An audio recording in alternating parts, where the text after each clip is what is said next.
This show is part of the RetroZap.com podcast network.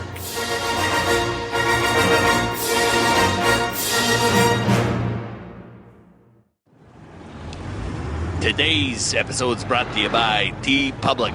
Head to teepublic.animanicast.com for a selection of designs selected by the hosts of the Animanicast. Support independent artists and support the show. And welcome everybody to a special episode of the Animanicast. Woohoo!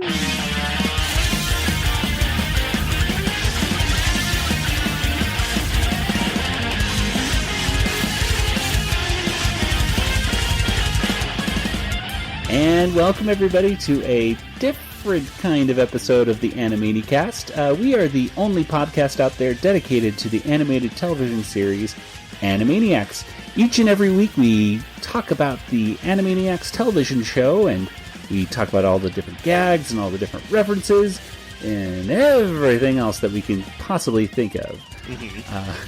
And I am Joey, and joining me once again is my brother Nathan. I like comic books. And not joining us today across the country is Kelly. Kelly is not here with us today. Kelly, do you want to say anything? Oh, no. Oh, that's right.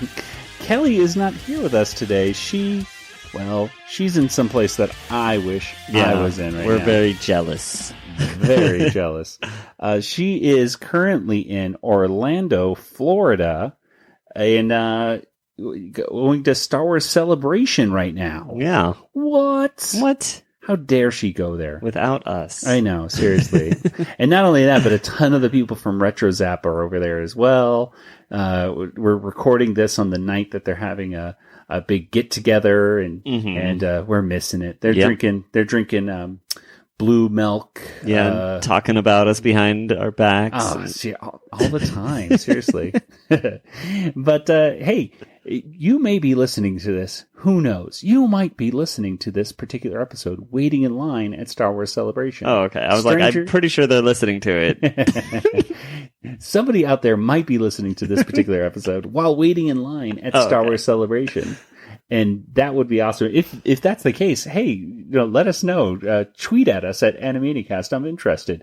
And other people, it's very possible, might be listening to this episode while in line at Animaniacs Live in Southern California. They're having their official premiere, I believe, over there this weekend. So a lot of exciting stuff out there, and I'm excited because Animaniacs Live is coming here to Tucson. That's right. Whoa. So we're going to be able to get some audio, perhaps a little bit of audio from the show, and I even got VIP tickets. So I'll be able to meet Rob Paulson and meet Randy Rogel, and it'll just be amazing and awesome. So really looking forward to that in May. So if you're interested in coming out, if you're in the Arizona area, it's going to be at the Rialto Theater May 19th. And when I last checked tickets, they were still quite a bit of them were still available. So all right. A lot of them are only, I think, $39 a ticket is what I saw. And if you want the VIP, well, then you have to pay about twice as much. But still, it's going to be a great time. So if you do go, say hi. I'll be wearing an Animanicast shirt, so it shouldn't be too hard to find. Okay, well, today we are doing a very different kind of episode. Yes. Because instead of discussing the next episode of Animaniacs like we usually would, what we're going to do instead is discuss Animaniacs comic books. What? Specifically, Animaniacs #1, the premiere issue, which came out in May of 1995. And I have no facts about that. No facts. I did look up. Okay. Just in case Nathan didn't look up what happened in May of 1995. And I saw a lot of sports facts. So that was kind of interesting. We love sports. Not really. But I did find one thing that I was like, okay, I recognize that. Jacques Chirac became president of, do you know what country? United States of America. No. Oh, So close. Jacques Chirac became, I believe it's the president over there in France. I think he became France has presidents. I think so. Yeah, so he became president of France in May of 1995. I remember Jacques, and he was kind of I don't know why I just remember the French president. I don't know who the French president is today, but I think it's just because he was kind of a fun name to say. It was Jacques Chirac and Boutros Boutros-Ghali in the UN. Yeah, I remember that name. Yeah. And he's mentioned in the You and Me song by Animaniacs. Nice. Speaking of which. Well, anyway, tying it all back to here to Animaniacs, let's talk about the cover right here of the first issue Yes. of Animaniacs, which this is interesting to me because the cover itself has the Animaniacs font that is not typical of the show logo. Yeah, it's like a Mexican almost feel to it. Yeah, it has kind of like a confetti-ish fiesta kind of feel to it. This is the font that you'll see on a lot of Animaniacs merchandise and different stuff like that. So it has these kind of like kind of squiggly lines and stuff below and above the letters to put artificial accent marks on them or something. So yeah, it kind of does look Spanish influenced in some ways. It just kind of speaks to me of kind of 90s, of 90s kind of type set kind of stuff. So yeah, I don't know. It's not the logo that I, love. The cover of this is a poster. It's like a rock and roll poster. It says Animaniacs presents Tonight Only, and it shows Pinky and the Brain as kind of punk rockers. Yeah. And it says Pinky as the Pink Man and Brain as Sledgehammer. A mouseical sensation. What? Puns. And Yakko, Wakko, and Dot are popping out of this bursting poster. through it, yeah. And Wakko is apparently eating some of this poster. And Yakko says, "Hey, whose comic is this anyway?"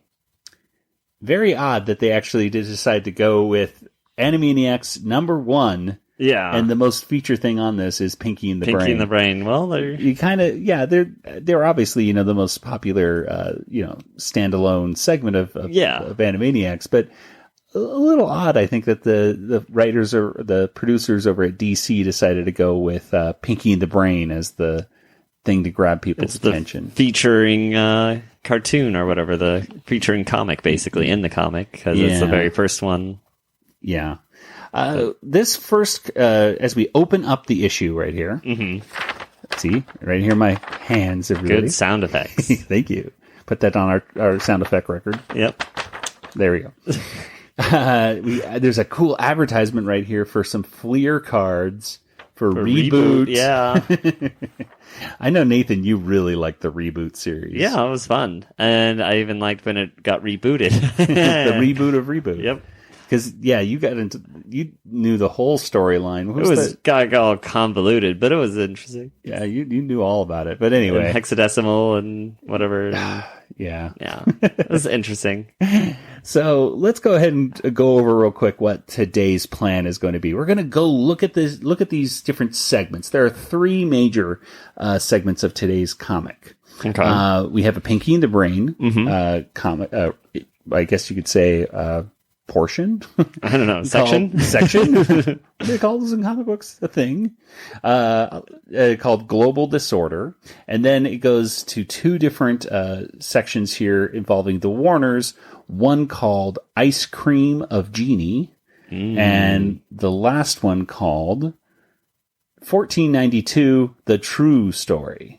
So there we go. So it's historically accurate. Exactly. The first one here, let's talk about Pinky and the Brain in Global Disorder. Nathan, what basically is happening here in this Pinky and the Brain comic? So we have Pinky and the Brain, and they want to take over the world, which is a bit odd. So far, I think so far so good.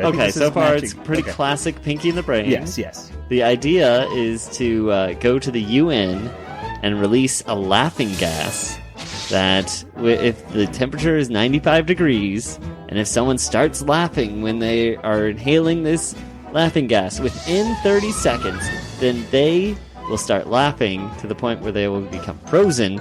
And then it's not convoluted, Joey. It's not convoluted. I'm shaking my head. This is already... I had to read this part like 5 times to go, what's happening here? Okay, so go ahead. So laughing gas, if they laugh while it's 95 degrees... And within 30 seconds of being hit by the gas, then they cannot stop laughing and they will become frozen. And then it's Brain's idea to get waxed figures of them, basically. He's going to... Make molds of them. Yeah. So wax molds of them and then put a chip of his own brain in each one of those wax moldings so that he can control every country. And there you go. And that's, it's simple. It's so complicated. Yeah, because they're going to basically do this freezing operation at a UN gala. Yeah. Where all the leaders are going to be together at this party. Mm-hmm. So he figures if he freezes all the UN people and then replaces them with dummies of himself that are made out of wax with little bits of Brain's DNA in them. I think it's just like a computer chip or something. It says I will then insert electronic chips made from my own DNA into the models' heads. This is why I think Brain is insane sometimes. This is more insane than the Brain is usually. He says, once the leaders are frozen, we'll use the wax and plaster to construct life-size models. I will then insert electronic chips made from my own DNA into the models' heads. Voila! Instant world leaders ready to do my bidding. So, I don't know, apparently the world leaders were going to just stay frozen. Yeah, forever. And then, so the way he's going to get into the UN is dress up as punk rockers, and that's why Which, again, that made absolutely no sense to me. And I'm like, why is punk rock, like... It makes perfect sense that the UN gala would host a punk rock group. Right. Well, whatever. I think they just wanted to dress Pinky and the Brain. They just wanted to dress them up and just throw them into the UN. I think they figured out, they probably wrote it and then went back and like, oh wait, why are there world leaders here? Like, oh, we'll make it go to the UN. Yeah. And then, I think they had rewrites is my... Perhaps. I don't know. This was written by, I think it feels like it was written by 3 different people and just like everybody had a different part of the story and they had to throw it together. So basically they go to do this whole, they perform some music and they perform it by simply Pinky puts a record on. Yeah. While the Brain is supposed to lip sync. And of course the record gets stuck at one point. He keeps saying, I want ya, I want ya, I want ya, I want ya, I want ya. And he goes, Pinky, the record's stuck. So Pinky unsticks it. And then he says, okay, now it's time to have this, stuff go, we're going to let the gas go off. And I'm going to tell this hilarious joke. Yes. That's going to make the people freeze. So he says, What did the famous Greek scholar Euripides say when he I'm saying this worse than the Brain. Yeah. Let me try this. This is going to be really funny, guys. What did the famous Greek scholar Euripides say when he tore his trousers? Where's Eumenides when I need him? Haha. And it just ticks. Yeah, ticks. no one laughs. And he goes, I said, what did the famous Greek scholar Euripides say when he tore his trousers? Where's Eumenides when I need him? Get it? Listen, you cretins, this is amusing. What did the famous Greek scholar Euripides say when he tore his trousers? Where's Eumenides when I need him? Don't you understand? Euripides? Eumenides?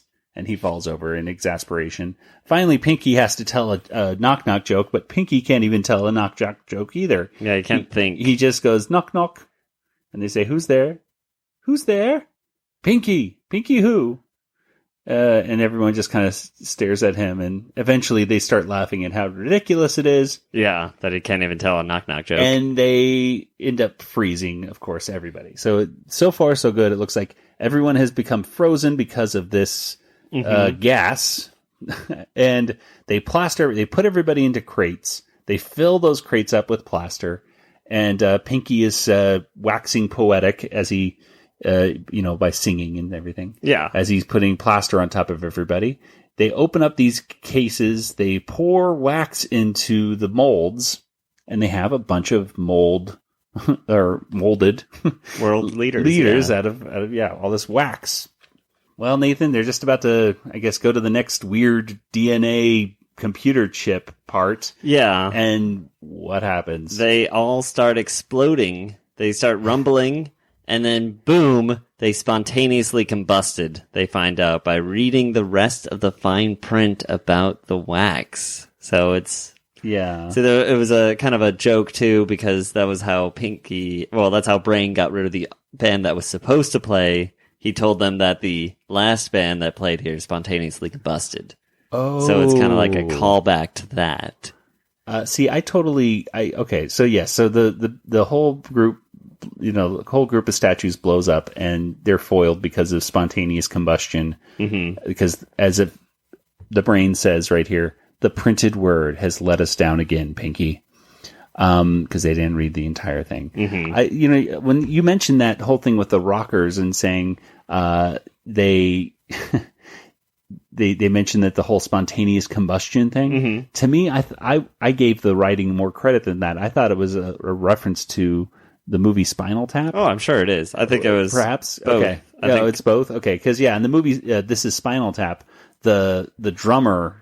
Every time they have a drummer, they die in crazy ways, mm-hmm. and one of the ways is spontaneous combustion. And at the end of that movie, one of the drummer spontaneously combusts in the middle of their set. So I thought it was that, but yeah, the rock star they're talking to looks a little bit like Steven Tyler too. He kind of looks like, you see what I'm talking about? Yeah, kind of a Steven Tyler-ish old rock star-ish guy.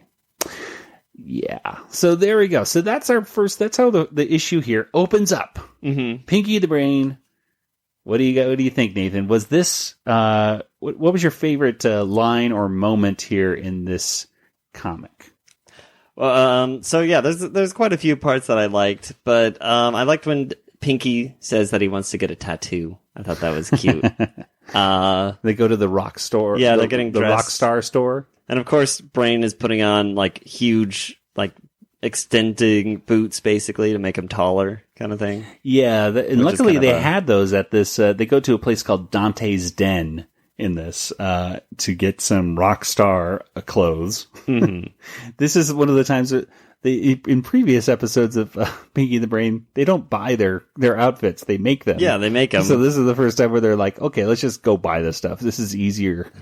And luckily, they have boots that are skinny and fit the dimensions of a mouse who wants to appear like he's 6 foot tall. So right, there you they go. give them lifts and extensions. And it's like, where do they get this money? They're always short on money, it seems. But yeah, well, okay. I'll get to one moment that I liked, but then I'll also go to a moment that completely confused me as well. Well, there's a lot of things that confused me about this one. Yeah. So anyway, the part I really liked was when they're trying to get the delivery man to essentially deliver all these canisters of laughing gas to the UN. Mm-hmm. So they get this guy, the delivery man comes into the Acme Labs, and the Brain says to him, dutiful Navvy, do you require that I endorse your tercera? I can't even read this thing right Yeah, here. No, tessera? Yeah. Maybe? He says, the Brain basically says vocabulary that is so complex, I don't even know what the heck he's trying to say. Someone used a thesaurus for everyone. Yes. They say, dutiful Navvy, do you require that I endorse your tessera with a superscription of my cognomen? Say again. Do you want me to sign your papers? He gets very upset. And it's like, okay, come on, Brain, you obviously knew that you were saying things like not a normal person. So yeah, I kind of like that a little bit. It was yeah. But the part that, other than this entire plot of freezing people at the UN, mm-hmm. The part that I was spending a lot of time looking up was at the beginning. He shows this laughing gas, and he says, "Luckily, I had the presence of mind to save PB Zork laughing gas for another special occasion." And they were talking about how if this space mission, and I'm assuming that this laughing gas came from the space mission. He says, if you recall, Pinky, when we had to abort the space mission, I was very disturbed. Oh, Brain, I get sad just thinking about how upset you were. Stop crying, Pinky. We're mice, not men. Luckily, I had the presence of mind to save the PB Zork laughing gas for another occasion. And this is it, Pinky. And he shows off the laughing gas. Now, he's talking about this event of going into space and not working. Let's see that episode. I know. I was like, what happened? And I actually spent a while looking for this episode involving PB Zork laughing gas and going up to space. I was not able to. So if any listeners know of any episode of Animaniacs or Pinky and the Brain where that actually happens, I thought it would have been a cool connection, but at the same time, it was like a cool callback. Or something. It was so obscure, though. It's like, okay, if it is a Pinky and the Brain episode where they go off to space, it's certainly not one I remember. So using that, why even reference it to begin with? Why not just say, I have some laughing gas from the lab that freezes people? Right. But you don't, instead of bringing up this whole space mission that I've never heard of and I don't even know even exists. So that was the thing that other than the explosion, which apparently if you combine laughing gas and this wax, the wax combusts. So don't mix your medications kind of lesson. It's a weird, I don't know. And then I did like the line that Brain says, like, as he's giving the delivery man, telling him where to take the sinister canisters. He's like, take these sinister looking canisters to the United Nations and care of Sledgehammer and the Pink Man. Like, yes, it would be very suspicious. You would definitely not see this in post 9/11. Yeah, exactly. Take dangerous canisters to the UN building and just have weird synonyms. Well, Nathan, what do you think? Would you see this Pinky and the Brain cartoon segment comic thingamabobber? Would you see this translating well into the actual cartoon show, or would this have to do some rewrites? It would need some rewrites. Yeah. If it had rewrites, it would be fine. But yeah, it needed some help. Yeah, and to open up the first issue with this, it just made me scratch my head again. Anyway, yeah. Well, let's move on to another segment right here. So this next segment here is called Ice Cream of Genie. And it starts off with the Warners running away from Ralph. And they're running away from Ralph. Why? Well, because they put pistachio nut fudge floor wax and Brussels sprout flavor ice cream in his pants. So this starts off a little bit kind of like the tower, going back into the tower on the Animaniacs episodes where Ralph is chasing them. Wakko has to reach into his magic bag and find something to get out. He throws out a ton of different objects, including a Duck Dodgers comic book. Pinky and the Brain are in there. A plunger and a bowling ball and all these different things. He's trying to find something to help them get back into the tower. One of them is a Burperware container. And Yakko says, hey, this is from the picnic that we had with Lauren Bacall in 1943. Hello, nurse. That was kind of cute to see like a connection right there to Hollywood history. But they grab out of the bag comes out a trampoline. They do a boingy boingy, or at least a boing, off the trampoline as usual, and then into the water tower. And, of course, Ralph is yelling at him, don't try it again. Which is the first time that he doesn't just try to jump up to the water tower. No, I'll do this too. No, yeah, he just stays there and says... He's smart this time. This time in the comic book, he actually realizes, wow, they got back in the tower. All right, good. That's where I wanted you to go. So... they get into the water tower, and Yakko gets out this Burperware, and he says, hey, you better take this Burperware that you found and wash it, because there's probably mold in there, and it's the mold in there may be carnivorous. So Wakko gets his brush, and he's washing and washing, and then all of a sudden there's a poof, and then out of nowhere comes this pink genie with pink hair and a kind of a bikini top on and saying, "Your wish is my command." And Wakko, of course, looks right at the reader and says, "Fabu." Mm-hmm. So he says, "Hey, everybody, look, I got my own genie." And Yakko, of course, jumps in her arms and saying, "Hey, I'm single. Let's get married." She tells him that she's there to give 3 wishes or face her wrath because she's getting very annoyed with everybody. It's only to Wakko. Only to Wakko. Wakko is the only person that can give wishes. So they say, "Okay, we're going to put on our thinking caps."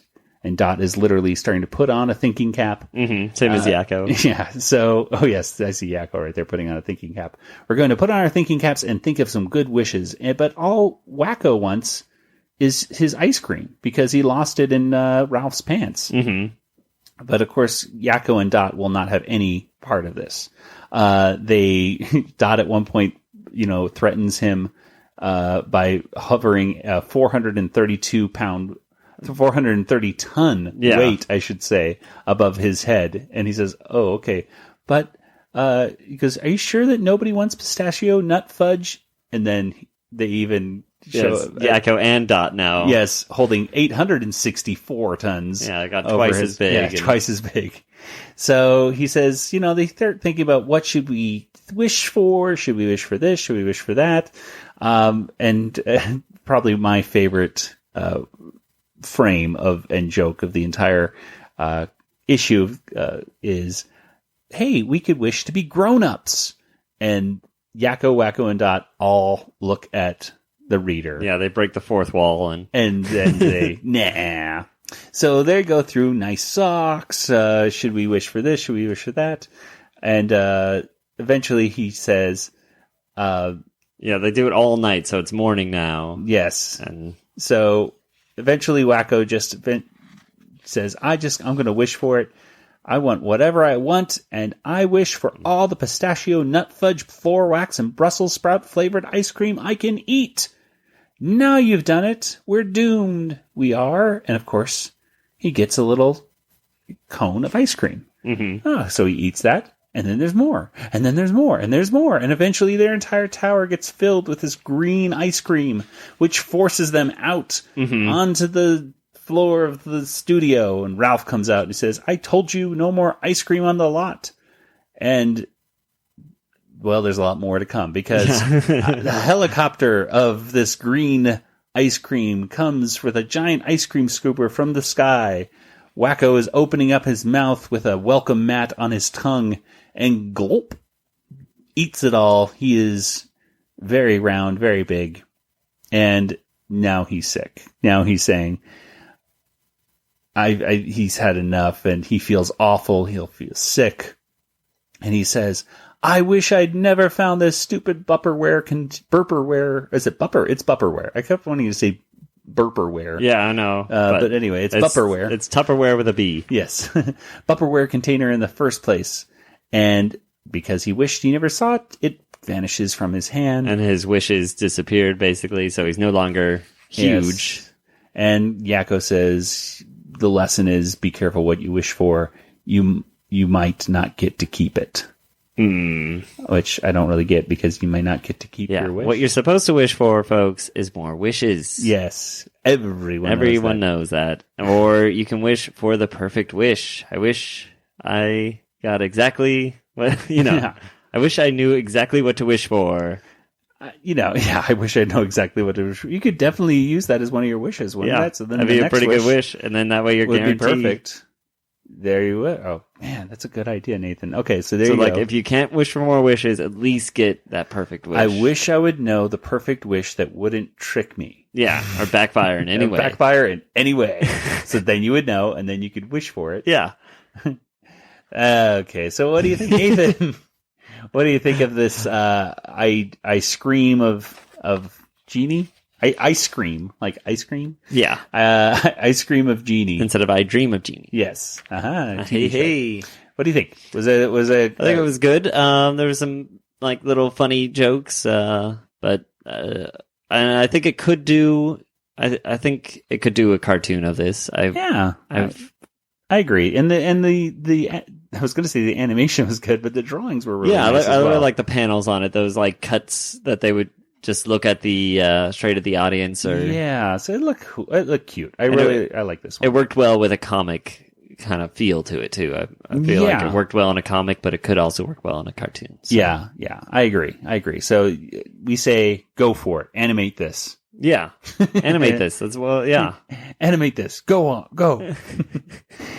All right. So the last one right here is called Animaniacs in 1492, The True Story. And, well, we'll go ahead and just wrap this up because it's basically showing Columbus in a Santa Maria, and the crew is revolting. And they're actually mad at him too. Perfect. But the Warners get on, and they basically are there they want to help out Columbus and his crew because they're having trouble. They're lost at sea. Columbus's crew doesn't know where land is, and the Warners essentially start chopping down they take out axes and they start chopping down the mast and pulling out the wood and all this stuff, and Columbus starts to chase them around the ship with a sword, and they tie him up. They make a speed boat out of the Santa Maria. It's like a speed yacht, basically. Yeah. And, well, they basically rush off on their little speedboat and go off to America. To California, somehow. Yeah, they make it all the way to California. I was like, what? How did they get to the other ocean? Like, and there you go. That's basically it. Columbus rushes off on his giant. This thing looks like something out of the Jetsons almost. It's huge and sleek and has huge propellers, and there you go. Well, Nathan, what did you not like about this first one? I like that it shows them coming out of the TARDIS right at the beginning of the comic. Where does it show a jumping TARDIS? out of the water tower, aka the TARDIS, and going to 1492. They're time traveling. You can see. Yes, the top panel showing the title is showing the Warners falling out of the water tower. It's just a repeat of the first panel on the other one. They're like, I think they went back and like, oh shoot, we didn't do we didn't do a title slide for this title panel. I like that Christopher Columbus is always talking too much, I guess. Every time he's just rambling on, but yeah, he talks a lot. I don't know what I really liked about this last comic. It kind of was a little not that funny, and unfortunately what the artists did was they didn't really know how to differentiate Yakko and Wakko that much. So there's some moments in here where they're talking and I don't know who's supposed to be talking. Yeah, or like they're building boats. Yeah, it kind of reminded me a lot of actually Moby or Not Moby, and how Yakko and Wakko both had sailor outfits, and Yakko, Wakko, and Dot all have sailor outfits on this one. You gotta give Wakko his red hat every time. That's what I thought. Yep, I agree completely. You can't have Wakko. Especially in these comics where you're just going to you just have enough room just for their heads to be on the panel. And you don't have voices to. All those things. You take away all these cues. The visual cues have to be really strong. So, yeah, they should have really had Wakko's hat on this one to help to make it a little clearer of what the heck was going on. So, yeah. Well, do you think you could see this in the series? I could see them making a cartoon, but I don't think it would be very good. Yeah, I think I would have liked to see the Warners deal with Christopher Columbus and stuff, but I wouldn't use this as a script. Yeah, I would do some rewrites. Yeah, totally. Well, there we go. So that was our first issue right there of Animaniacs #1. We obviously have and a cool advertisement right there for Stridex medicated pads right there for your acne, Nathan. So Thank there you go. That's why we did this episode. Well, what do you think, Nathan? We'll go ahead and give this a water tower rating. Out of 5 water towers, how many water towers would you give Animaniacs issue #1? So I'm going to give it 2.5 because there was no sound. So I'm comparing this to the cartoon. Yes, of course. Obviously. You didn't hear any voice actors. If I'm giving it the same water tower rating. They didn't move. Yeah, and, it's just another example of the written text failing me, I guess.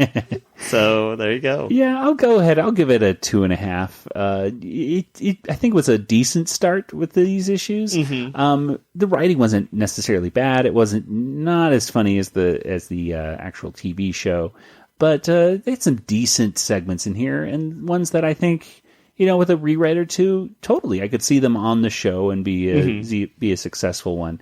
I think one of the things that really hurt it was you talk about not hearing stuff. The Pinky and the Brain comic at the front has a lot of singing going on because they're rock star, and I have no idea how the tune is. I didn't even know that they were like the record was repeating itself until I just thought that's how the song went. Like, I want you, I want you, I want you, I want you. Well, anyway, so a pretty decent one right there. But if you're looking to see, what the heck we were talking about here, by the way, with all this, now that you listen to the descriptions, there are scans of these comics available online. They're not perfect. Yeah, they're not perfect. I went ahead and I went to, where did I go here? To mycomicbookshop.com. Or it's actually mycomicshop.com. I'm going to get that right. But anyway, they had issues of the Animaniacs. Yeah, right? they have issues, so watch out. They have issues. No, they had all the entire run right there for a reasonable price. I think it was like $3 an issue or something like that, which is cheaper than a comic book today. I guess there's 59 issues total. Yeah, right? Yeah, it sounds right. And I think probably an annual in there, an annual or two mixed into the bunch. But so I got the first 10 issues. So if you are interested, ladies and gentlemen, in these kinds of episodes, hey, let us know. We're not going to do them that often. And it will be basically in lieu of nothing. Yeah, exactly. Because we don't want to do the full episodes discussions without a full Animanicast panel, of course. Right. And without Kelly here and she's having fun and everything, we thought, well, let's get out something. We're going to have fun, too. Yeah, we're going to have fun, too, without you, Kelly. Anyway, so let us know on Twitter. You can find us on twitter.com/Animanicast, or of course on Facebook. You can also send us an email. We are at animanicast@retrozap.com. And you know what, Nathan? What? There's also something really cool that is news for everybody. Okay. You can also now go to animanicast.com. Animanicast.com will take you directly to our RetroZap, we'll call it the archives of Animanicast episodes. So you can check out all of our previous posts and episodes right there. Subscribe to us on iTunes or whatever podcast thing you got. And hey, leave us some positive reviews if you so wish on iTunes as well. How do they do that, Nathan? The Googles. The Googles. The Googlings. The Googlings. And so there we go. So that will wrap it up for today's episode. A little shorter and a little differenter than our typical one, but I think it was kind of nice. I think it's the best one yet. I think it's the best one. This one will... Whatever. Okay, so without any further ado, this is Joey, and for Nathan and Kelly, who's in Florida. Good night, everybody. Good night, everybody. Hi there, this is Frank. I'm here interviewing people about the lovely people over at tpublic.com who are our sponsors for today's show. Excuse me, sir. Can you come here? What's that? Well, I was wondering if you, sir, liked t-shirts. Like 'em? I love t-shirts. I wear a t-shirt every day. Well, I see. Whoa, watch out for the traffic. Jeez, it's crazy out here. So anyway, I was wondering, did you know that TeePublic is a great place to go for independent artist designs? No, I did not. And did you know that by going to TeePublic and seeing all those different shirts, you are not only getting an awesome shirt, but you are helping sponsor various independent artists around the world. No, I did not. And did you also not know that if you went to tpublic.animanicast.com, you could see a selection of Animaniacs, Pinky and the Brain, Tiny Toons, Freakazoid, Spielberg, and various other designs selected by the hosts of the Animanicast. No, actually, yeah, I did know that. Oh, well, yeah. So anyway, head on over to tpublic.animanicast.com. I already did. Look at this awesome shirt I'm wearing. Wow, it's the Animanicast logo. Yep, and there's a bunch of other ones up there too. So head on over to tpublic.animanicast.com.